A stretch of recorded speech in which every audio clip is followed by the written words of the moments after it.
Welcome to my channel Bharati's kitchen. আমি আজকে পটল দিয়ে একটা নতুন রেসিপি বানাবো। দেখে নাও আমি এর সঙ্গে কি কি নিচ্ছি। দেখো কিভাবে আমি করছি।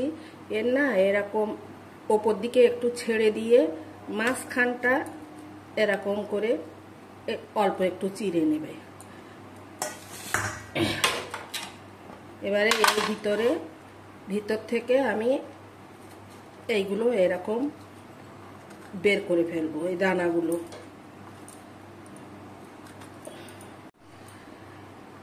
আর একটা করে দেখাচ্ছি, এটাও এই একইভাবে করে নেব।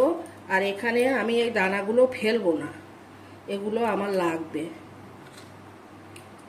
এই দেখো এখানে আমি কি কি মশলা নিচ্ছি সেগুলো দেখাচ্ছি।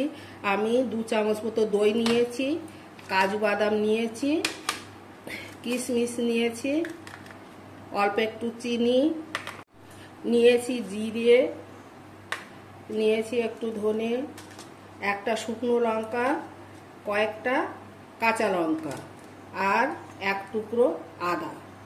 পটলগুলোতে আমি একটু লবণ দিয়ে দিচ্ছি, হলুদ দিয়ে দিচ্ছি।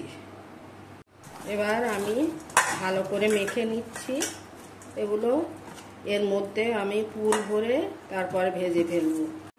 ফ্রাই প্যানটা বসিয়ে দিয়েছি আমি। এবার এখানে অল্প একটু তেল দিয়ে দিচ্ছি, একটা লঙ্কা দিয়ে দিচ্ছি, জিরেটা দিয়ে দিলাম, ধনেটা দিয়ে দিলাম, কিশমিশটা দিয়ে দিচ্ছি, কাজুটা দিয়ে দিলাম,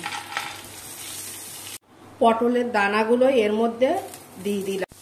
এগুলো একসঙ্গে নাড়াচাড়া করে তারপরে মিক্সিতে দেবো। আমি বাদাম, জিরে, ধনে এগুলোকে ভেজে এর মিক্সির মধ্যে দিলাম। এটাকে আমি এবারে বেটে নেব। এর মধ্যে আমি কাঁচা লঙ্কাগুলো দিয়ে দিচ্ছি, 2 চামচ দই এর মধ্যে দিয়ে দিলাম, অল্প চিনি দিয়ে দিচ্ছি সামান্য। মিক্সিতে বাটার পরে আমার পেস্টটা এরকম হয়েছে। আমি এর মধ্যে একটু লবণ দিয়ে দিচ্ছি, ভালো করে মিশিয়ে নিচ্ছি, কারণ আগে এতে লবণ দেওয়া ছিল না। আমি এই পটলের মধ্যে এখন এই পুরটা ভরে দিচ্ছি। ঠিক এরকম করে করে ভরে দেব, একটু ফাঁকা করে নিয়ে। এই দেখো দেখো পুর ভরার পরে এরকম দেখাচ্ছে। এগুলো সব আমি পুর ভরে নিয়েছি। এবার ভেজে ফেলবো। ফ্রাই প্যানটা বসিয়ে দিয়েছি, গরম হয়ে গেছে, তেল দিয়ে দিচ্ছি, পটলগুলো দিয়ে দিচ্ছি।